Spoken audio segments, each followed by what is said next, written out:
नेता राहुल गांधी के खिलाफ मानहानि के एक मामले में झारखंड हाईकोर्ट ने फैसला सुरक्षित रख लिया है। राहुल गांधी पर गृह मंत्री अमित शाह के खिलाफ आपत्तिजनक टिप्पणी करने का आरोप है। मामला साल 2018 का है। उस दौरान चाईबासा में कांग्रेस अधिवेशन के दौरान राहुल गांधी ने भाजपा के तत्कालीन राष्ट्रीय अध्यक्ष अमित शाह पर निशाना साधा था।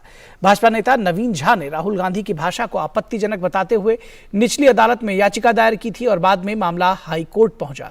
झारखंड हाईकोर्ट के न्यायाधीश अंबुजनाथ झा ने दोनों पक्षों को कल तक दलीलों का सारांश दाखिल करने का निर्देश दिया है।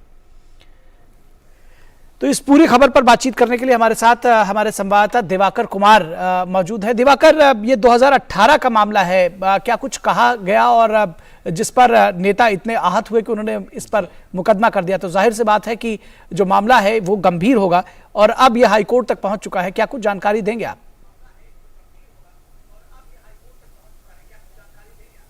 देखिए निखिल, थोड़ा सा मैं परिप्रेक्ष्य में जाऊं। कांग्रेस का अधिवेशन था, चाईबासा अधिवेशन के दौरान ये राहुल गांधी द्वारा केंद्रीय गृह मंत्री और उस समय के जो भाजपा के राष्ट्रीय अध्यक्ष अमित शाह थे, उनके खिलाफ एक टिप्पणी की गई थी कि ये सिर्फ भाजपा में ही संभव है कि कोई हत्यारा जो है वो अध्यक्ष भी बन सकता है। तो इस तरह की टिप्पणी थी। उससे आहत होके जो है ये दो लोगों ने वहां पर, जो रांची का सिविल कोर्ट है, वहां पर इन लोगों ने शिकायत दर्ज कराई थी और उसके बाद उस मामले पर लगातार सुनवाई हो रही थी।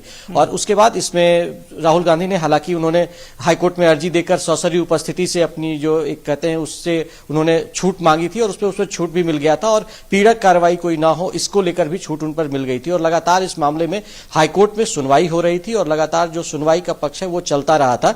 और एक साथ इसके साथ ही साथ झारखंड में जो हम कह सकते हैं राहुल गांधी से जुड़े 3 मामलों में सुनवाई हो रही है। एक दूसरा मामला जो जिस मामले में राहुल गांधी को सूरत कोर्ट से 2 साल की सजा हुई है, वैसा मामला भी झारखंड में एक जुड़ा हुआ है और उसमें राहुल गांधी ने भी सशरीर उपस्थिति से छूट मांगी थी, लेकिन फिलहाल वो संभव हाईकोर्ट की ओर से वो मंजूर नहीं किया गया है और 22 मई को उस मामले में उन्हें हाजिर होना है। तो हम कह सकते हैं कि राहुल गांधी जो अपने बयानों को लेकर लगातार विवाद में रहे हैं, उन पर झारखंड में 3 मामले चल रहे हैं। 2 मामला वहां पर जो चाईबासा में जो दी गई है टिप्पणी केंद्रीय गृह मंत्री अमित शाह से जुड़ा हुआ है, उस पर दी गई है टिप्पणी, उस पर सुनवाई हो रही है और आज इस मामले में फैसला की उम्मीद की जा रही थी। झारखंड हाईकोर्ट में जो न्यायाधीश हैं अंबुजनाथ, उनकी पीठ में इस मामले पर सुनवाई चल रही थी और उम्मीद थी, लेकिन कोर्ट ने इस मामले में आज फैसला सुरक्षित रखा है। दोनों पक्षों की कई घंटों की लंबी दलील ली गई है और उसके बाद एक सारांश दोनों तरफ से दर्ज कराने के लिए कोर्ट में भी कहा गया है। उसके बाद कभी भी इस मामले में फैसला आ सकता है। दलीलों में क्या कहा गया? फिलहाल जो मुश्किलें राहुल गांधी की है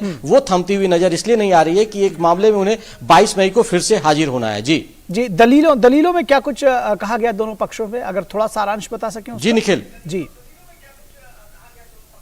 मैं ये जानना चाह रहा हूं कि दलीलों, निश्चित तौर पर जो दलीलों में कहा जा रहा है कि आपने देखा है कि कैसे उन्होंने मोदी सरनेम को लेकर टिप्पणी की थी और उसके बाद जो सूरत कोर्ट ने है उस पर संज्ञान लिया और उसके बाद इस तरह से उनपे 2 साल की जो सजा दी गई और उसके बाद जो उस मामले में है उनकी संसद सदस्यता भी चली गई। तो ये जो इस तरह का विवाद है, उसी तरह का तर्क जो भारतीय जनता पार्टी के जिन लोगों ने 2 लोगों ने जो शिकायत दर्ज कराई है उस मामले में भी आ रहा है। तो लगातार ये जो है वो तर्क दिए जा रहे हैं कि राहुल गांधी बयानबाजी करते हैं, आपत्तिजनक टिप्पणी करते हैं और इससे उनकी जन भावना जो है, लोगों की भावनाएं वो आहत होती है। तो इस तरह के बयान नहीं होने चाहिए और इस तरह से मैसेज जाना चाहिए। और लगातार ये तर्क दिया जा रहा था कि इस तरह का जो बयान है उसे जो है वो जनहित में नहीं माना जा सकता और इससे निश्चित तौर पर लोगों पर इसका प्रभाव पड़ता है और लोगों की जो भावना है वो आहत होती है। जी निश्चित तौर पर। तो देखते हैं कि अदालत का क्या कुछ इसमें फैसला रहता है। फिलहाल बहुत शुक्रिया इस तमाम बातचीत और जानकारी के लिए दिवाकर कुमार। तो खबर पर नजर के इस अंक में बस इतना ही। हमारी पूरी टीम को दीजिए इजाजत। नमस्कार।